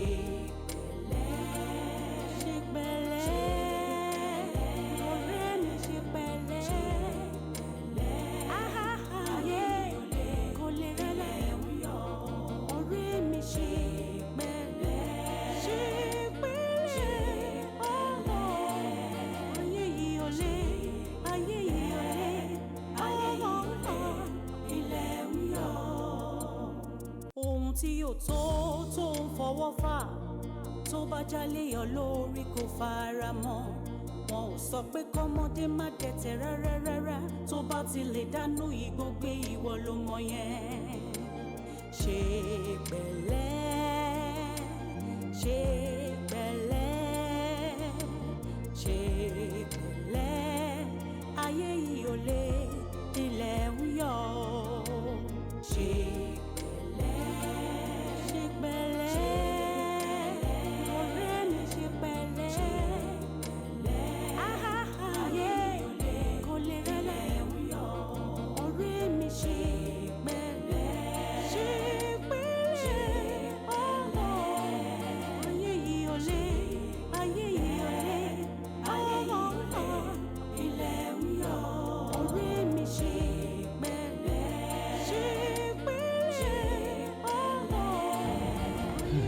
Daniel, yeah, there's a fire on the mountain.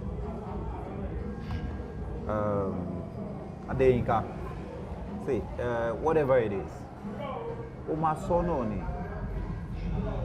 Ìwọ máa wò pé lẹ́yìn mọ̀mísí àtàwọn káwá tún wáyé àwọn ìyàwó ẹ̀. Èmi lẹni tó tún kùn tó lè sọ anything fún. There's no problem without a solution. So tell me, what is it? Sorry. Àwọn ìyàwó tí mo kó jọ sílé wọ́n ti fẹ́ pa mí ti dé state tó jẹ́ pé ìjà ní lénìí ìjà ní lọ́la kò wá sí béèyàn ṣe fẹ́ sinmi nínú ilé yẹn rárá wọ́n ti ẹ̀ tún wá ti develop strategy tuntun kan sí wọ́n ṣe máa bá mọ́mí mi ṣorogún nínú ilé nǹkan tó ń sáré ẹ̀ ní anything tí ìyá yẹn bá gbé kò mọ̀ gbé imagine nínú ilé ọmọ wọn sórí bí mo ṣe ń bẹ̀ sọ̀rọ̀ yìí mi ò tí ì jẹun wọ́n tún ti wá plan bí wọ́n ṣe ní máa dáná fún mi mọ́ kí láǹfààní àpótá ní tó ń sanwó nù tí wọ́n bá yọrú ẹ̀ dànù kúrò lára aṣọ kò sí ìwúlò kankan. Déyìnká ṣo fẹ́ gbọ́ ti tèmi ṣo máa gbọ́ ti tèmi. Of course. You need a vacation.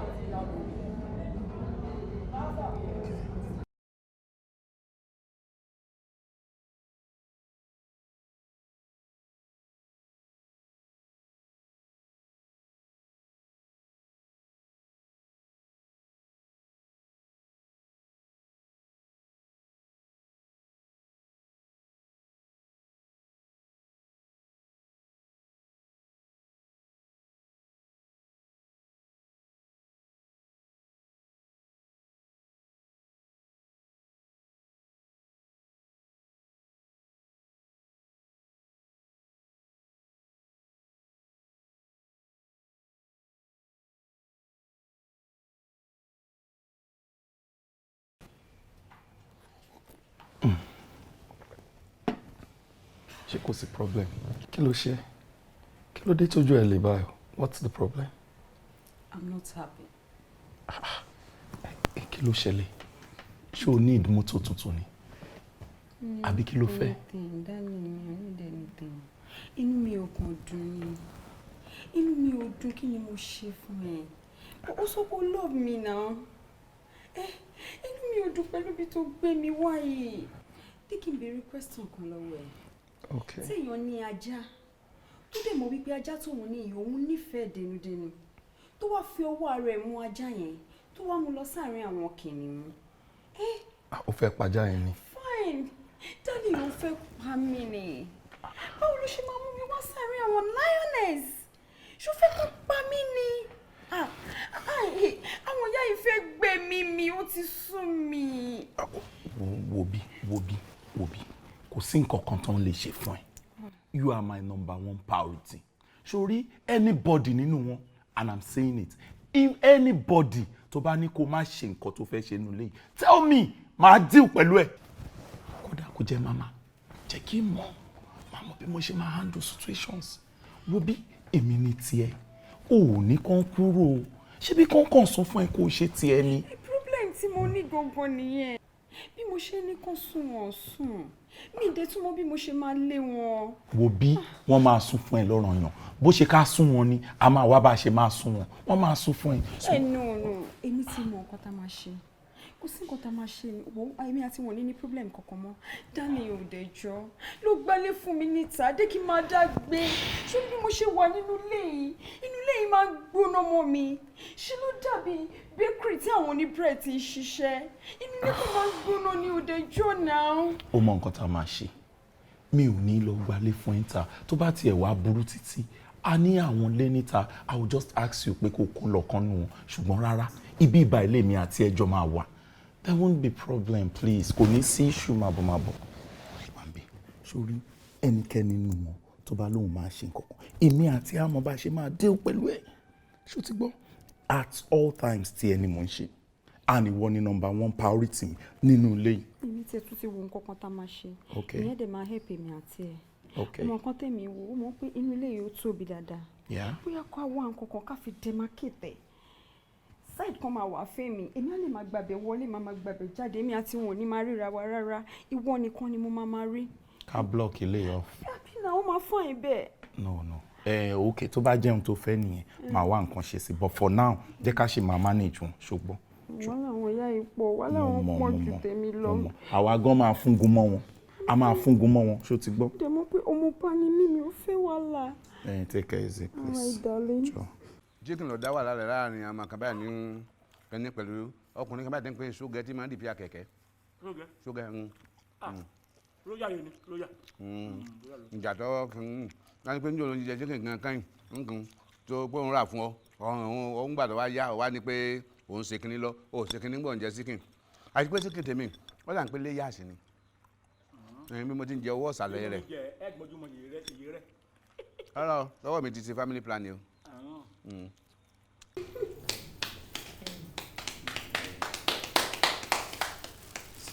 Nice one.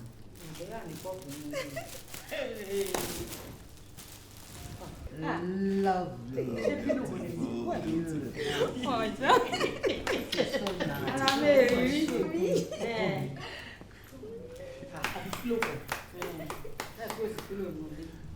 O ṣe ọkọ mi, o ṣe ń bá mi ta lẹ́nu. Iṣẹ́ mi, padà. Ládùn fílò tó kan lè bá mi gbé sí ibi tí ojú gbogbo tó ti máa wò ó. O ṣe. Wow. This is lovely. Ṣé bọ́ọ̀ náà tún lórí yìí o? Òun ni màmí. Òun ni. Ìmọ̀ ìdìbò. Ibi kan tó wà bẹ́ẹ̀ tó máa fi ṣe bẹ́ẹ̀ ni. Mọ́ọ̀gì 1000 tó kú kitchen. A ṣe o, a kú ọdún òní. Ariwo kan ni mí sí. Bẹ́ẹ̀ ni o. Pílò pọ̀ ń lé jáǹtì rẹ̀ Táyìndé ní. Pílò tó ní lórí bẹ́ẹ̀dì rẹ̀ nìkan yóò fẹ́ tó 6. Kí á ní kílẹ̀ nìkan ò ṣe. Àbẹ ẹ̀wọ̀ kọ́ọ̀pù. Fọ́tò tuntun bẹ́ẹ̀ gan sọ́jọ́. Kọjọ́ kọ́ọ̀pù tẹ̀bí kò ó lè má ju 1000 lọ. Ṣé kọ́ọ̀pù làwà rí mu mi? Ẹ wo àdúrà wà làwà ní táwọn ó ṣe fún ọmọ ọlọ́jọ́ òbí. Ó ṣàmọ̀dún. Ní orúkọ Jésù. Àmín Jésù. Ẹ jọ̀ọ́ torí Ọlọ́run. Ẹ jọ̀ọ́ tó bá bí inú ẹ má bínú.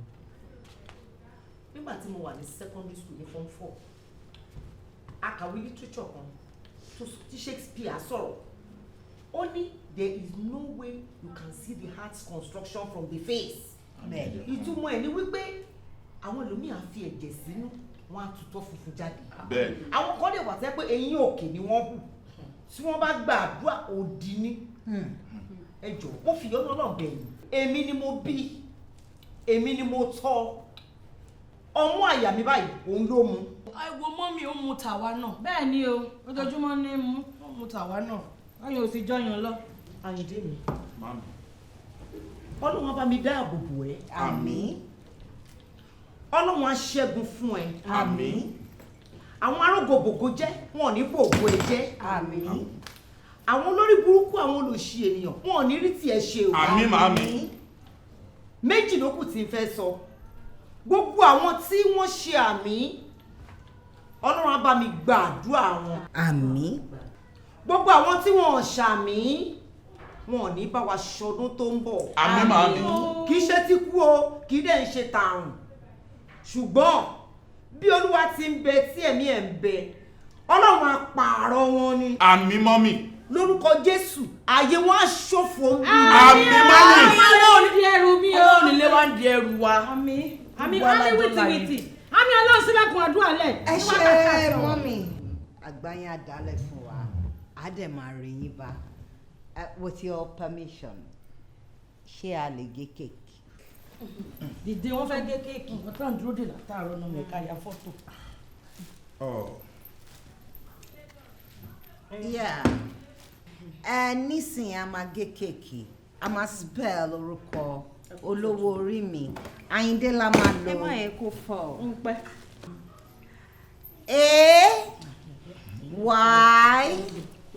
AYIND. Dé Àyìndé.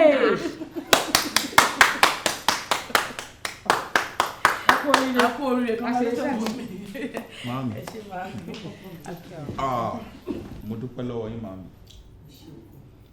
Mo dẹ̀ dúpẹ́ lọ́wọ́ ẹ̀yin ìyàwó mi tó kù.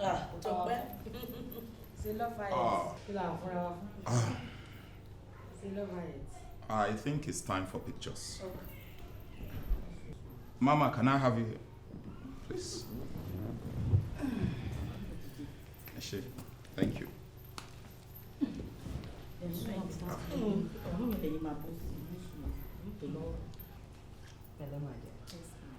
Princess Omotolani.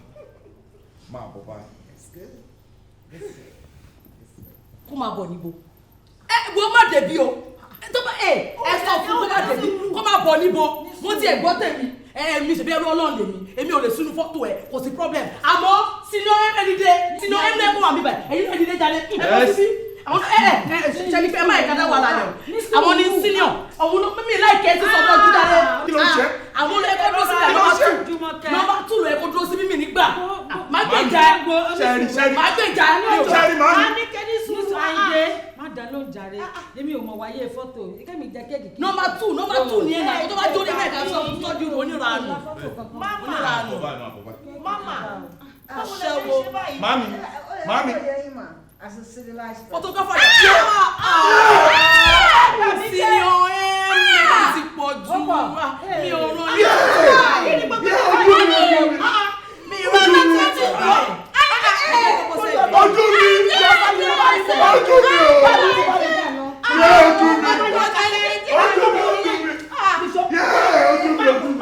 Ṣáàtà lọ fi rẹ̀ lójú mi lóde.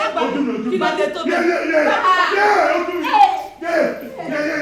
Happy birthday.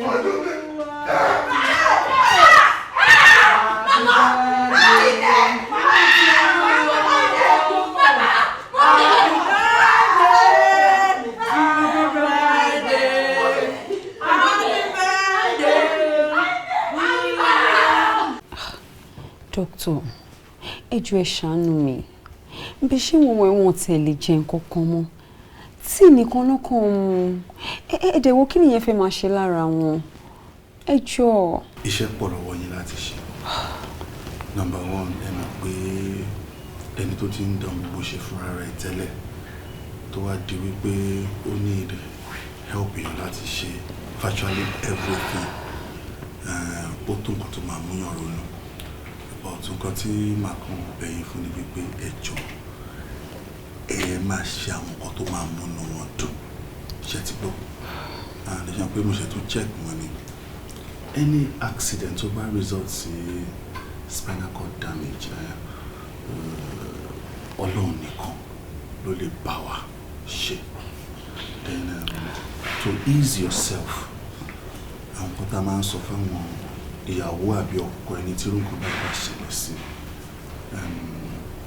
ẹ avoid àwọn oúnjẹ tó lè máa jẹ́ kán ní bíi diarrhea to ease your own stress. Then ẹ make sure pé dáàpọ̀ àwọn and change it time to time and make him feel happy. Ẹ má jẹ́ ká wọ́n mú un kárí pé wọ́n ti ṣe àwọn ọ̀rọ̀ sára ó ń bẹ̀rẹ̀ sí ní ràn ó lè jẹ́ kí patient kan kò ṣe nǹkan tí ó yẹ fún rẹ̀ ṣe nǹkan tí mo sọ yẹn ni. So but nípa ti health wọn àwọn máa fún wọn láwọn oògùn tó yẹ ká fún wọn àdéhùn máa gbìyànjú but all I can tell you is you need to be prayerful. Ọwọ́ Ọlọ́run ní gbogbo nǹkan wa kò sóhun tó náà wọ́n lè ṣe. Dókítà ẹ dúró tí n bá gẹ̀ẹ́tì dáadáa ṣé nǹkan tó ṣe ọkọ mi ṣé kò ní solution rárá ni. mi ò sọ bẹ́ẹ̀ medically it's almost impossible. mi ò sọ pé it's absolutely impossible it's almost impossible láti ṣe anything lórí ẹ̀ ṣe ti bọ́ but with God all things are possible. ẹ máa ronú ju tẹ́yìn bá ń ronú ó máa affect àwọn make him happy take care of him let him eat good food not in quantity but in quality. ẹ ṣé gan dókítà ẹ ṣé báwo wá ní ti wíṣẹ tẹsán pé má bá wa gbé wá. no wíṣẹ in fact ṣe mọ̀ pé ìgbà tí ìta ọkọ yẹn tó kàn mí mo torí pé ẹ tí wọn ti wà use money tí o tán bá ti èmi wá sọ pé èyí tá máa fi gbé ìyẹn wá ká má máa fix wíṣẹ fún so we get another one. ẹ ṣé gan dókítà ẹ ṣé gan adúpẹ́ sà. ẹ ṣé dókítà.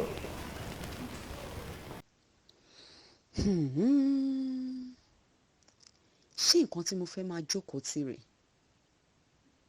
lọ́mọ kékeré ara mi tí mo wá láti ilé ọlá èmi ìyá ọba lọ́la ṣé bí mo ṣe fẹ́ di ìyá ọba lọ́la ni kí ni ìjókòó mi gan-an.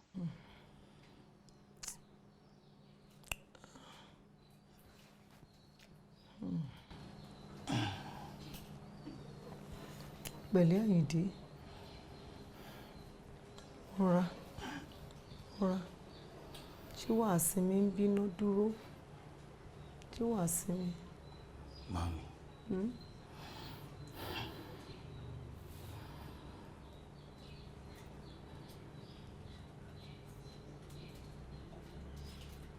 ṣé kí n ṣe pé mo ṣẹ̀sìn báyìí? ẹ wo gbogbo àwọn ìyàwó tí mo fowó kó jọ gbogbo wọn pátá náà ti fi mílẹ̀ tán ti lọ. our husband èmi ọkọ tá à ń pélé lórí mo wá dẹni tí ò lẹ́nì kankan.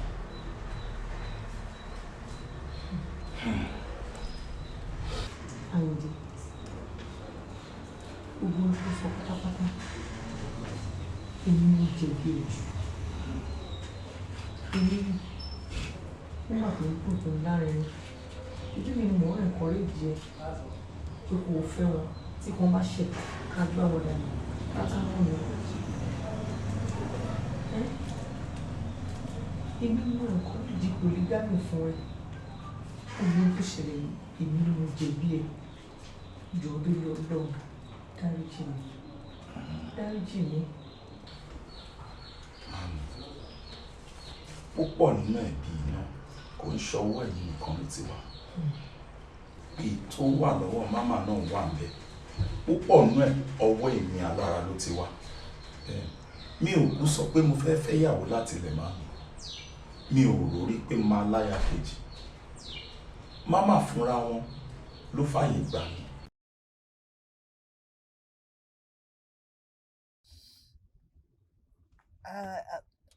Young man, do you mind if I smoke? Not at all, ma. Not at all. Thank you very much.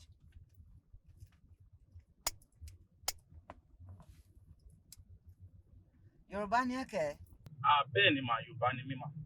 I must say, mo really enjoy a ride mi pẹ̀lú ẹ, you know. I mean, many a times tó jẹ́ pé bá ti wá sí Naija bẹ́ẹ̀ yẹn, àwọn drivers tó máa ń gbé mi púpọ̀ nu wọn olórí burúkú ayé yìí ni wọ́n.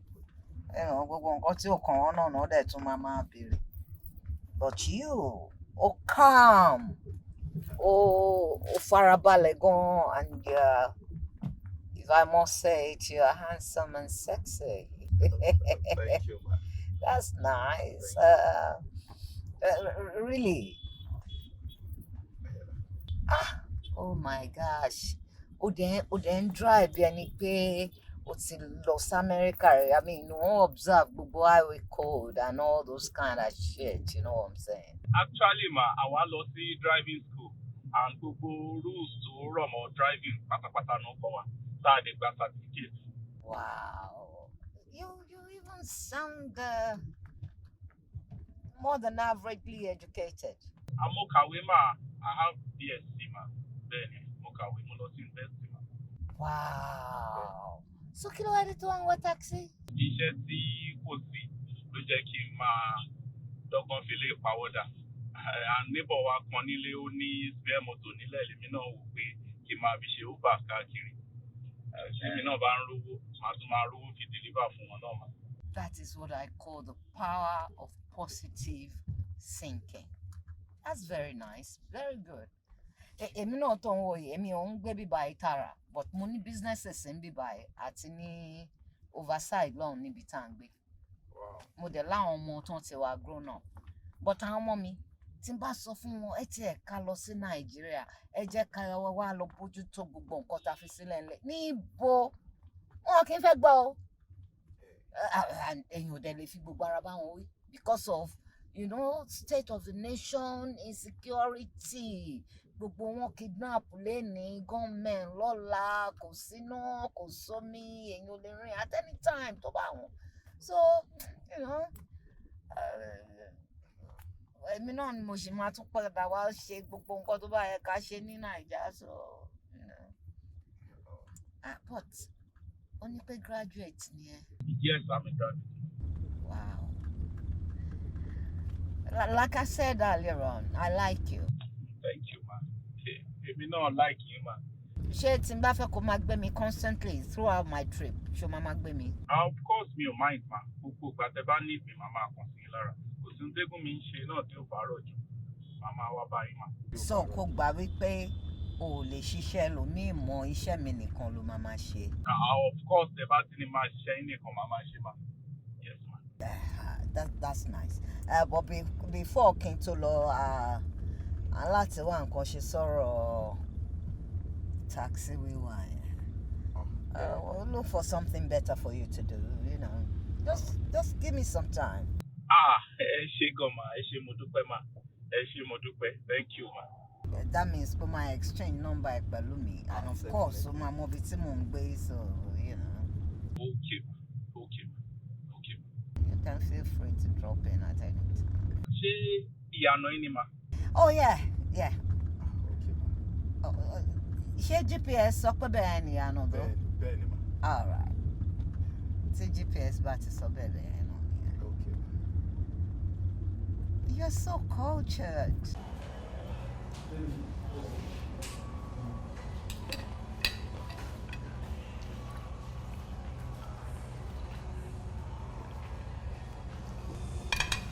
Àyìndé. Yes, mom. Kí ni gbogbo yẹn ń sìn? Mo ti sọ o fẹ́ máa embarrass mi. Òwò ni mọ́mì. Ṣé o fẹ́ fi máa fi pé relationship mi pẹ̀lú ẹ̀ ó wà essentials ni? Ẹ má bínú mà. Bọ́n ṣe kọ́ wa. Má pè mí ní mọ́mì mọ́, wọn ò lè kọ́ yín pé kó máa pẹ́ni tí ò pẹ̀lú ẹ̀jọ́ ńlá jọ̀ṣepọ̀ ní mọ́mì náà. Ṣé ẹ máa ń kí n kú máa pè yín ní mama? Mama is okay. Mama flies well with me. Mama. Má yẹ kí n bínú sí ẹ o. Ẹ má bínú. Anyway, mo ti ní má pè mí lórúkọ. Rí mi fín. Mo ti ríra mi fín already. Rí mi fín. Okay? Okay. Má embarrass me now. All right.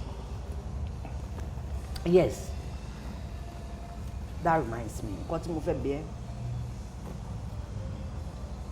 Tell me something. kó tó di pé èmi àti ẹ á bẹ̀rẹ̀ sí fẹ́ra wa ṣé o ní girlfriend ni? Bóyá girlfriend kan tó jẹ́ pé ẹjọ́ ti máa ń ṣe wọléwọ̀de tó yẹ pé tó bá tiẹ̀ dàgbà ká ní pẹ́rù mi ò sí inú picture yẹn. Mi ò ní girlfriend rárá. O tiẹ̀ lẹ́nìí kankan bóyá tẹjọ́ ń ṣe wọléwọ̀de tẹ́lẹ̀ tó jẹ́ pé ká ní pọ̀rọ̀ dé orí ẹ̀ náà o lè má rí ẹ̀ nìyẹn. Mama, the truth is that mo ní ẹni tí mò ń fẹ́ ń gbà yẹn. Good. But ìgbà tó ti di pé issue responsibility lé ní lọ́la and mi ò lè meet up torí kò sí much lọ́wọ́ mi. Bó ṣe ṣáà bẹ̀rẹ̀ sí ṣàwọn ìwà kan nìyẹn. Bí mo ṣe yá jáwọ́ nínú ọ̀rọ̀ ẹ̀ nìyẹn. Ìgbà tó dẹ̀ di pé ńgbà tèmi àti ẹ ti ń fẹ́ra tó dẹ̀ ń tọ́jú mi tí mò ń wà òkè báyìí. Kò wá ní dáa kó jẹ́ pé ládùúrú oore tó ń ṣe fún mi kí n máa wá fi bí ṣú ẹ kí n máa wá lọ máa máwọn ọmọ kan bì kan ọ̀ṣọ́. Local thoughts ní gbogbo yẹn. O máa ní girlfriend o. Ṣé ẹ fẹ́ mi mọ́ ni? Mo ń fẹ́ à ń fẹ́ra wa ọkọ àti ìyàwó náà ṣì ní wá bá ṣe wà yìí. Ṣé ọmọ kìíní kan ṣé ọmọ pé mi ò lè bímọ fún ẹ? Kò ṣe pé mi ò lè bímọ fún ẹ o bọ̀ mi ò ní bímọ fún ẹ torí mi ti bímọ tán. Ó dé láti lọ́mọ tiẹ̀. But we can as well adopt a child. No. Ṣórí ìfẹ́ ọmọ tó ń pè ní ìfẹ́ tó bá jẹ́ ìfẹ́ tó tọ́ ìfẹ́ tí kò ní ẹ̀tàn nínú kò kí ń wà selfish. I have your interest at heart. Èmi ti bí àwọn ọmọ tèmi mi ò dẹ̀ fámìlì màálà láàrin mi. Ó ti yẹ mo fẹ́ kí ìwọ náà bímọ so mo fún ẹ láàyè tó bá ti rí fine babe tó mọ̀ pé ìwà wà tí ẹ máa bára yín. What is it? Ṣé Ọlọ́run máa gbé máa tọ́jú gbogbo yín náà wàá kàn jẹ́ kó mọ̀ pé ìyáálé ẹ̀ rèé o kó dẹ̀ fi mí sáyé. Má bẹ̀rù pé anything nǹkan tó mọ́ máa jẹ tí ìyá ẹ̀ máa jẹ Ọlọ́run máa pèsè kọ́kàn fi ọwọ́ tèmi wọ̀ mí kàn fún mi ní respect mi. Ó tán you have to marry someone your age group tó máa ṣàbíamọ fún ẹ. That is what I want. Mama, if I will get you clearly, intent sọ fún mi nísìnyí ni pé mo free láti fẹ́ yàwó mi. Of course. Kí n dẹ̀ wá fẹ́ wá sí ilé tẹ́ ẹ̀kọ́ yẹn. Yeah, why not? Yeah. Mind. At all. Kí ni mo sọ fún ẹ níbẹ̀rẹ̀ ọ̀rọ̀ yẹn? Ìfẹ́ kò kí ń selfish. Mo mọ̀ pé mi ò ní bímọ fún ẹ. Not that pé mi ò lè bímọ fún ẹ. Mi ò ní bímọ fún ẹ because mo ò fámúlù màálà láàrin àwọn ọmọ mi. Ó ti yẹ so you have to make your own family. Ẹ ṣé ma. Ẹ ṣé. What's wrong with you? Thank you. Àyìndé. Mami. Màmá ò ṣe nǹkan tó burú o torí pé ó fún ẹ lórí ọ̀fẹ́ wípé kó lọ ní fámílì tiẹ̀ ẹni mélòó ló ń gbarú ẹ̀ ó dẹ̀ gba gbogbo wọn mọ́ra kì í sí ìgbín kì í sọ̀rọ̀ kò sẹ́bi kankan lọ́wọ́ ẹ o ó dáa nínú gbogbo àwọn tí ó wá gbà ẹ́ láàyè pé kó o kó jọ yìí tó o kó wọn jọ ní wèrè lóríṣiríṣi jọ yìí èwo nínú wọn ló pa tàbí tó yé fún ẹ báyìí ta ló bímọ fún ẹ nínú wọn ọmọ ta la rí tọ́ka sí inú gbogbo wọn pátápátá àti màmá. Mami ṣé pé bí mo ṣe wà ni mo ṣe máa padà. mo ṣe ń tọ́lọ́mù yìí ṣe mo ṣe.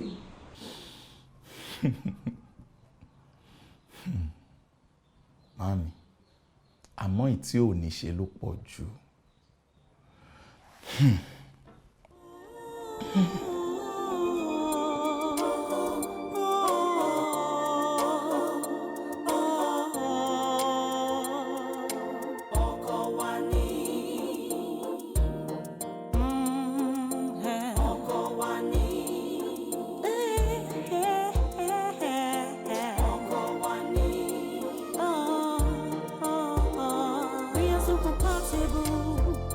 My love for you is true.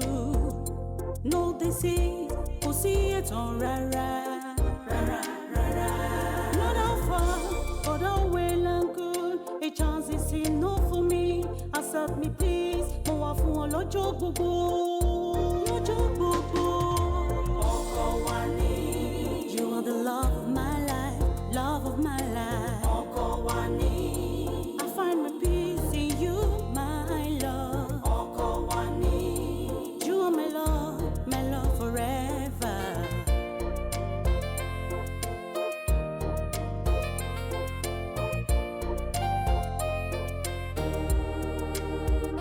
Nígbà ìṣòro wàá máa rí mi. Nígbà ìpọ́njú wọn ò ní fi ọ́ sílẹ̀. Tẹ́gbìn bá dé máa fara mọ́. Ìfẹ́ kì í bínú, ìfẹ́ kì í jà, ìfẹ́ kì í ṣetán.